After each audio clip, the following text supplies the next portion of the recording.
Corona vaccine উদ্ভাবনে globe বায়োটেকের গবেষণা সঠিক পথে এগোচ্ছে না বলে মনে করছেন ভ্যাকসিন গবেষকরা।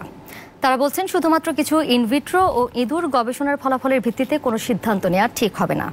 এটি দেশের জনগণের জন্য বিপজ্জনক বলেও শঙ্কা প্রকাশ করেন গবেষকরা। এদিকে করোনা ভ্যাকসিনের মানব পরীক্ষার অনুমোদন না পাওয়ায় কাজটি এগোচ্ছে না বলে দাবি করেছে গ্লোব কর্তৃপক্ষ।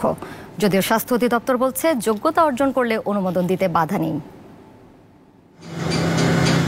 চলমান করোনা পরিস্থিতিতে সারা বিশ্বই এখন তাকিয়ে আছে কার্যকর ভ্যাকসিন উদ্ভাবনের দিকে।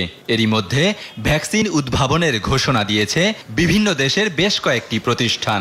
দেশীয় প্রতিষ্ঠান গ্লোব বায়োটেকও ভ্যাকসিন আবিষ্কারের দ্বারপ্রান্তে বলে দাবি করেছে।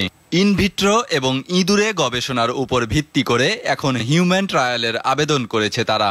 যদিও সরকারের পক্ষ থেকে পর্যাপ্ত সহযোগিতা না পাওয়ার অভিযোগ গ্লোবের। বিশ্বের অন্যান্য দেশে যেমন কালচারটা গড়ে উঠছে যে কোনো নতুন ড্রাগ তৈরির ক্ষেত্রে অথবা ভ্যাকসিন ডেভেলপমেন্টের ক্ষেত্রে আসলে ওই দেশের কোম্পানিগুলোর পাশাপাশি ওই দেশের সরকারও কিন্তু এই প্রজেক্টগুলোর সাথে জড়িত।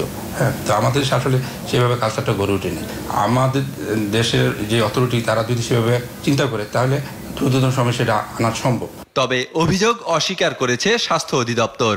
তারা বলছে নিয়ম মেনে ভ্যাকসিন ট্রায়ালের বৈজ্ঞানিক 3টি ধাপ অতিক্রম করতে পারলে অনুমোদনে কোনো বাধা থাকবে না। তারা এখনো প্রাথমিক পর্যায়ে রয়েছে, তারা হিউম্যান ট্রায়ালটা এখনো শুরু করতে পারে নাই। তারা যদি ট্রায়াল শুরু করে এবং তাদের সবগুলো প্রথম দ্বিতীয় তৃতীয় পর্যায়ের ট্রায়াল কমপ্লিট হলে সবকিছু যদি স্যাটিসফ্যাক্টরি হয় তাহলে যেহেতু দেশে তৈরি হচ্ছে সেই দিকে আমরা অবশ্যই নজর দেব।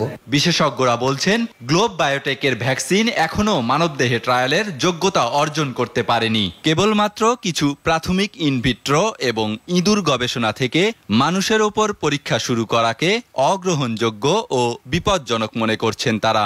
রিসেন্টলি গ্লোব বায়োটেক তারা যেটা করেছে এটা খুবই প্রিলিমিনারি লেভেলের। এখনো তারা শুরু হিসেবে ভালো কাজ করেছে, কিন্তু সাকসেসফুল হওয়ার পসিবিলিটি আসলে দেখি না। প্রতিযোগিতা এটা ভালো, কিন্তু ভ্যাকসিনের মতো ইস্যুতে প্রতিযোগিতার চেয়ে আমাদেরকে খেয়াল রাখতে হবে যে বলিষ্ঠ সায়েন্স আছে কিনা, সায়েন্টিফিক্যালি স্ট্রং কিনা, সেফ কিনা। এটা কিন্তু একটা নর্মাল গবেষণার পেপার না। এই কাজের সাথে মানুষের জীবন, মানুষের মরণ জড়িত।